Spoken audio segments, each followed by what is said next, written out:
Hello and welcome to Three Questions with my friend Alysa with us from a People Partner. Good morning, Alysa. Welcome to the show. Morning, Kevin. Thank you. So I asked you to come on the show today because I want to talk about policies and employee handbook. Mhm. I have to admit, when I worked at the bank, we weren't really good about things like that. We didn't have a lot of policies, and then something would happen and you wanted to take action against an employee, and right away, well, what does the policy say? We don't have one. It's hard to take action if you didn't tell people what they were supposed to do, right? Absolutely. Your handbook is sort of the guiding principles for your organization. So they need something to go off of, right? And so you need also that handbook is also something for you to say, we've documented according to our policy, and here's where they've sort of fallen down or the processes have been broken, right? Um, obviously the idea is that you create policies that help treat people like adults and that they act like adults, right? That's the goal. But the policies are there to keep everybody sort of understanding the guideposts of where we want them to be. One of the things that I have to admit I was guilty of is the HR person would be like, okay, hey, we updated this policy. And they'd hand it to you, you'd rip it open, go to the last page, sign it, hand it back to them. Never even looked at it. You got to Mhm. actually read these policies too to make sure you're in compliance, right?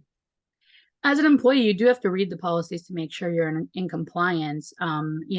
Because there's a lot that happens. I mean, I've worked on company policies that there are 40 pages of policies in the handbook.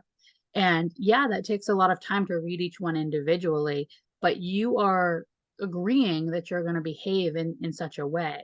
And I'd like to take it one step further and not just put all of the onus on the employee, but saying to the company, how are you having open discussions about these policies with your employees, right? So, when you have these policies that are sort of robust or maybe hard to understand, perfect example is like the PFML policy, the paid family medical leave. That one can be confusing and complex for people. Actually having like a presentation every quarter for new and existing employees where you review that material with them, they can ask questions, they understand the policy, and then at the end, they sign that they understand what's there, right? So taking it one step further than just read this, agree, and understand. So I want to talk a little bit about employee handbooks. Because again, when I was at the bank, we didn't have one. So it was simple. I called my friend at a larger bank in the neighborhood and like, hey, do you have a handbook? Yeah, Kev, we have one. Can you email it to me? So I have one too now.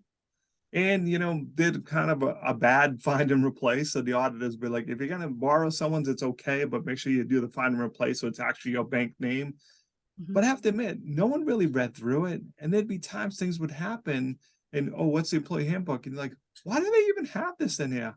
Well, really, Kev, as the manager, senior manager, why didn't you read the policy to make sure it was right and the handbook was right before you ask people to use it? That's important. You have to read it and update it too, right? Yes, updating is very important. Not only do federal and state laws change on a yearly basis, which requires you then to revisit some of those policies you have in place to make sure that they're still compliant, but the culture and values of your organization can change, over a couple of years or as CEOs change or leadership changes.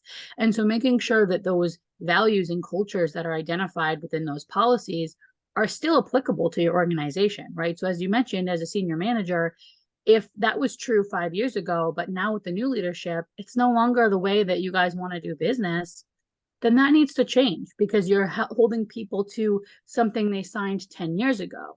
Every employee realistically should be signing a new updated, acknowledgement of their handbook or policies every single year because things are going to change and they should be re-signing it, not the last time you had them sign it was 5 to 10 years ago when they started as a new hire. But it's also important to do training on the policies too. Like you said, some of them are confusing. So to bring people together, everyone's getting the same message. It's exactly what Alysa from HR said. We all heard it the same way. So if there are questions, because sometimes people like, especially confusing policies like the leave policy, like, I'm afraid to ask, because they're gonna know I'm trying to go out on leave or something, like, oh my God, they'll say something. It's important that you take it that next step and do the training and not just, all right, everyone, the policy's on your desk, make sure you sign and get it back to HR by the end of the day. Training? Right. Yeah, and to that point, right? when you do the training, it opens up those doors of communication just a little bit further to say what is confusing to you, what questions might you have, to provide for HR to provide examples to say, here are situations that qualify under this policy, right? Or here are examples of ways that this policy can be followed or breached or what have you, right? So that every employee has a better understanding, and like you said, can ask those questions when they don't understand, and giving them a place where if they're not comfortable to raise their hand and ask the question because of that uncomfortability, right? Giving them a way where they can write down a question and like submit it into an anonymous forum during that meeting so that they feel comfortable that their question can be answered, but they don't have to be the one asking it. So Lisa, let's be honest, this is where I got into trouble because I assume people have common sense. And my joke is if it was common, everyone would have it. Things like, you can't come to work stoned. It was common, unfortunately, or even drunk, and you're like, but the policy doesn't say I can't show up drunk. You're like, but isn't that common sense? It has to be in a policy, even if you think it's common sense, right?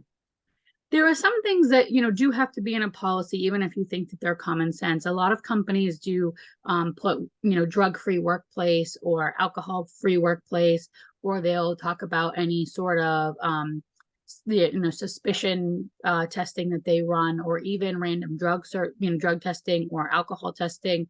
So those things being in there, right, can lead you to believe you can't come to work stoned or high, right?